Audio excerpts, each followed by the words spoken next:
Shalom Jemaat yang terkasih, bersyukur pada hari ini di Selasa jam 9 ini kita kembali bersekutu untuk merenungkan firman Tuhan, saling sharing bagi kita yang ada di Zoom, tapi juga yang mendengarkan dari YouTube dapat saling mendoakan, saling sharing juga dengan orang-orang terkasih atau orang-orang di sekitar kita yang bisa menjadi tempat berbagi dan saling meneguhkan.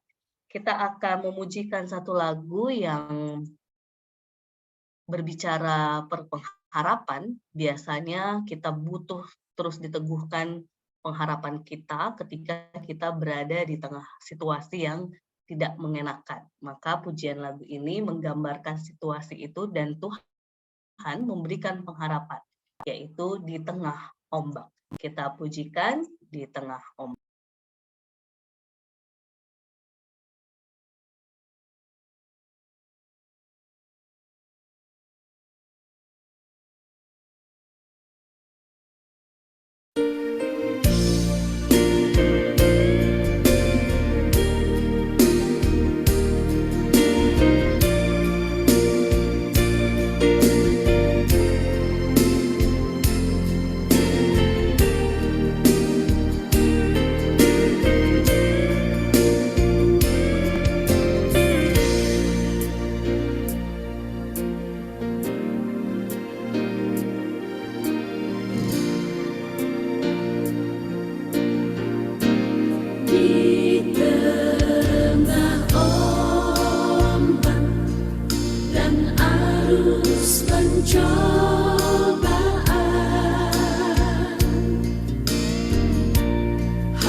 Mari kita bersatu dalam doa.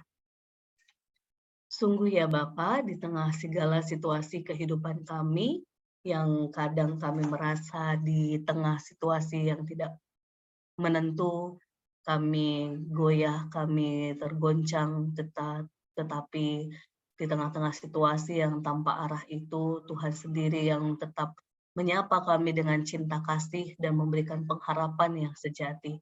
Untuk itu Tuhan, saat ini pun kami yakin dengan segala dinamika kehidupan kami, pribadi lepas pribadi, kami kembali diteguhkan, disapa oleh firman yang menjadi wujud cinta kasih Tuhan untuk menuntun kami, untuk meneguhkan kami, menolong kami, agar dapat menghadapi segala situasi dalam kehidupan kami dengan hikmat dan cinta kasih Tuhan.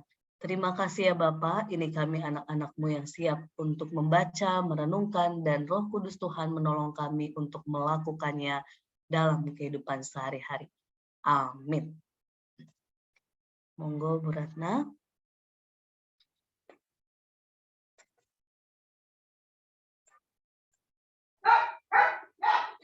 Wah, maaf anjingnya teriak-teriak. Tidak apa-apa Bu. Baik, Bapak Ibu, saya akan bacakan dari Roma 15 ayat yang ke-14 sampai dengan 21. Lembaga Alkitab Indonesia memberi judul Paulus menjelaskan dasar-dasar tulisannya. Saudara-saudaraku, aku sendiri memang yakin tentang kamu, bahwa kamu juga telah penuh dengan kebaikan dan dengan segala pengetahuan dan sanggup untuk saling menasihati. Namun karena kasih karunia yang telah dianugerahkan Allah kepadaku, aku di sana sini dengan agak berani telah menulis kepadamu untuk mengingatkan kamu, yaitu bahwa aku boleh menjadi pelayan Kristus Yesus bagi bangsa-bangsa, bukan Yahudi dalam pelayanan pemberitaan Injil Allah. Supaya bangsa-bangsa bukan Yahudi dapat diterima oleh Allah sebagai persembahan yang berkenan kepadanya, yang disucikan oleh Roh Kudus. Jadi dalam Kristus aku boleh bermegah tentang pelayananku bagi Allah. Sebab aku tidak akan berani berkata-kata tentang sesuatu yang lain, kecuali tentang apa yang telah dikerjakan Kristus olehku, yaitu untuk memimpin bangsa-bangsa lain kepada ketaatan, oleh perkataan dan perbuatan, oleh kuasa tanda-tanda dan mujizat-mujizat, dan oleh kuasa roh, Demikianlah dalam perjalanan keliling dari Yerusalem sampai ke Illyricum, aku telah memberitakan sepenuhnya Injil Kristus. Dan dalam pemberitaan itu aku menganggap sebagai kehormatanku bahwa aku tidak melakukannya di tempat-tempat di mana nama Kristus telah dikenal orang, supaya aku jangan membangun di atas dasar yang telah diletakkan orang lain, tetapi sesuai dengan yang ada tertulis, mereka yang belum pernah menerima berita tentang Dia akan melihat Dia, dan mereka yang tidak pernah mendengarkannya akan mengertinya. Demikian firman Tuhan. Terima kasih Bu Ratna. Jemaat yang terkasih, pembacaan firman kita hari ini, saya masih membawanya dalam skema ataupun kerangka besar kata kunci harapan. Karena minggu kemarin kita diteguhkan tentang harapan.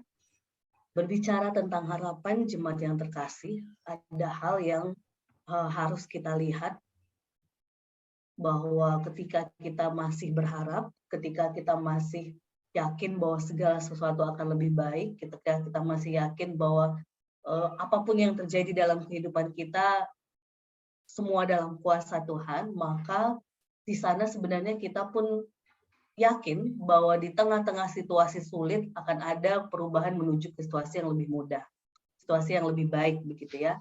Tetapi Bapak Ibu terkasih ataupun jemaat yang terkasih, berbicara perubahan ini, sebenarnya ada satu kata kunci yang kita semua diteguhkan. Berangkat dari firman Tuhan yang menjadi pembacaan kita hari ini, yang Rasul Paulus pun meneladankannya. Apa itu satu kata kunci itu? Ketika berbicara pengharapan, maka setiap kita, pribadi lepas pribadi, sebenarnya diajak untuk keluar dari zona nyaman. Nah, kalau bilang zona nyaman itu berarti kan zona yang kita sudah biasa ya, Bapak Ibu terkasih ya. Zona yang kalau mungkin konteks rumah, karena rumah kita yang kita tempati sekarang masing-masing begini ya, inilah zona nyaman kita gitu ya. Lain halnya ketika akhirnya misalnya jauh-jauh ya Bapak Ibu terkasih dari kita semua gitu ya, walaupun sudah ada teman-teman saudara kita yang mengalami, tapi misalnya realita gempa itu terjadi, zona nyaman kita kan kacau ya Bapak Ibu terkasih, maka kita akan keluar dari zona nyaman rumah kita yang mungkin kita akhirnya tinggal di pengungsian, tinggal di numpang di orang atau sebagainya, yang akhirnya kalau kita mau tetap berpengharapan di tengah zona nyaman kita yang sudah kacau itu, kita harus tetap beradaptasi dengan zona yang baru. Nah, gambaran inilah yang sebenarnya yang ditunjukkan oleh Paulus kepada kita ketika di awal dia memuji jemaat di Roma, melihat kebaikan mereka, melihat bagaimana mereka yang dengan penuh dengan kebaikan, pengetahuan, sanggup saling menasehati, gitu ya. Rasul Paulus melihat ini sesuatu yang baik. Tapi sekaligus juga ketika dia melihat itu sudah baik di dalam konteks jemaat di Roma, Paulus meneguhkan dia bahwa saatnya dia melakukan penginjilan keluar orang-orang yang dia sudah dasarnya kuat begitu ya. Orang-orang yang bukan orang Yahudi. Artinya Paulus dia membawa pengharapan Injil itu dengan keluar dari zona nyaman. Bisa jadi kan sebenarnya Bapak Ibu terkasih, Paulus ya udahlah di situ aja dia perteguh orang Yahudi, dia benarkan pemahaman-pemahaman orang Yahudi, tetapi Paulus punya pikiran yang lebih luas, punya pikiran yang lebih radikal, kalau kita bilang ya radikal dalam tanda petik di sini untuk memberitakan firman Tuhan begitu ya, sungguh-sungguh semangat begitu ya, sehingga ia keluar dari zona nyamannya dan masuk kepada mereka-mereka yang dasarnya belum kuat, yang belum mengenal Kristus, yang belum mendengar berita Injil. Dan di sanalah akhirnya terjadi pengharapan bagi orang-orang di luar Yahudi. Jadi Bapak Ibu terkasih, menarik Paulus ketika dia meneladankan sikap keluar dari zona nyaman untuk membawa pengharapan, ini meneguhkan kita pribadi lepas pribadi.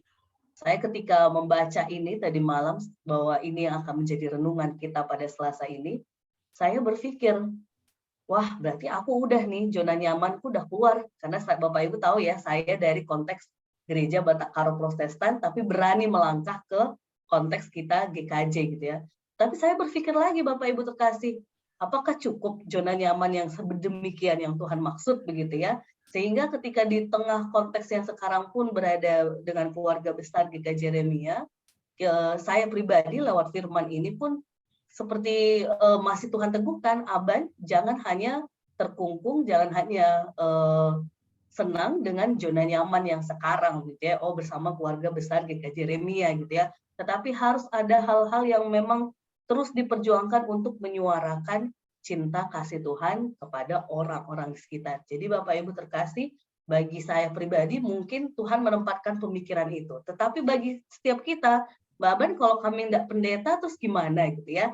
Menurut saya Bapak Ibu terkasih, berbicara zona nyaman bukan hanya sekedar pelayanan, tetapi zona nyaman ini sendiri pun kadang-kadang ada dalam diri kita yang kita ya udahlah aku udah nyaman begini yang kulakukan setiap hari, pokoknya mendengar firman dan sebagainya, ataupun kalau ada persekutuan ya udah bersaksi, tapi yang permukaan gitu ya. Bapak Ibu, justru orang Kristen yang sungguh-sungguh berani keluar zona nyaman, menurut saya mereka yang berani mengakui kelemahannya dan memakai itu untuk meneguhkan yang lain. Makanya kembali lagi berbicara memberikan pengharapan kepada yang lain, Bapak Ibu terkasih, kita berani keluar dari zona nyaman kita, termasuk zona nyaman yang kita kungkung selama ini, yang kita simpan hanya untuk diri kita selama ini.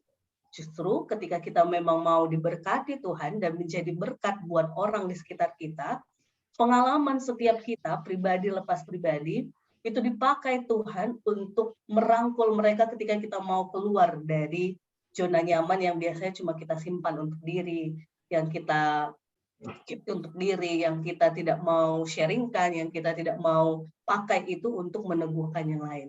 Sesederhana misalnya Bapak Ibu terkasih, kalau saya pribadi, jujur setelah teologi, setelah dengan proses pemulihan diri juga gitu ya, salah satu zona nyaman terdalam dalam diri sebagai pribadi gitu ya, yang saya berani keluar adalah zona ketakutan ataupun zona pengalaman ketika masa kecil hampir menerima pelecehan seksual gitu ya. Justru ketika mau mengakui itu, mau berbagi, akhirnya berani sharing itu kepada orang lain untuk meneguhkan mereka supaya kalaupun takut apa yang harus dilakukan, apa yang harus mereka juga perjuangkan gitu ya, itu membuat saya jadi keluar dari zona nyaman yang mungkin kalau saya simpan sendiri, ya udahlah, aku memang punya pengalaman, udah untuk diriku aja gitu ya. Tapi kalau kita udah keluar, Bapak Ibu, justru pengalaman-pengalaman buruk kita, itu kita pakai untuk meneguhkan yang lain, dan juga kita sendiri pun jadi berempati terhadap orang-orang yang punya pengalaman sama, begitu ya. Tapi kalau kita tidak akui, mana mungkin kita berempati. Kalau kita tidak mengakui, mana mungkin kita mau mendorong mereka untuk ayo bangkit. Karena kita sendiri mungkin juga belum bangkit. Jadi Bapak Ibu terkasih, hari ini melalui teladan Rasul Paulus, ketika dia berani keluar zona nyaman untuk melakukan pelayanan, pemberitaan Injil, sehingga orang-orang semakin mengenal Kristus, sehingga orang-orang dibangun dengan dasar yang benar, maka tidak hanya saya sebagai pendeta yang diajak untuk keluar zona nyaman, tetapi setiap kita pun diajak oleh Kristus untuk keluar dari zona nyaman kita. Apa yang menjadi pengalaman kita dalam hidup kita, pakailah itu untuk bersaksi dan meneguhkan yang lain, berempati dengan yang lain, berdoa dan saling menopang dengan yang lain. Justru kalau kita masih asik dengan zona nyaman yang cukup kita sendiri, berarti kita belum bertumbuh dalam dasar yang benar. Tapi kalau kita sudah punya dasar yang benar di dalam Kristus, maka Kristus itu sendiri yang akan meneguhkan kita untuk berani keluar, bersaksi, dan menolong sesama dengan tuntunan cinta kasih Tuhan. Selamat menghayati pengharapan di dalam Tuhan, selamat berjuang keluar dari zona nyaman, dan mari beri pengharapan kepada mereka yang mungkin punya pengalaman sama dengan zona nyaman luka kita, dan mereka pun butuh untuk dikuatkan. Di dalam Kristus kita pasti dimampukan. Amin.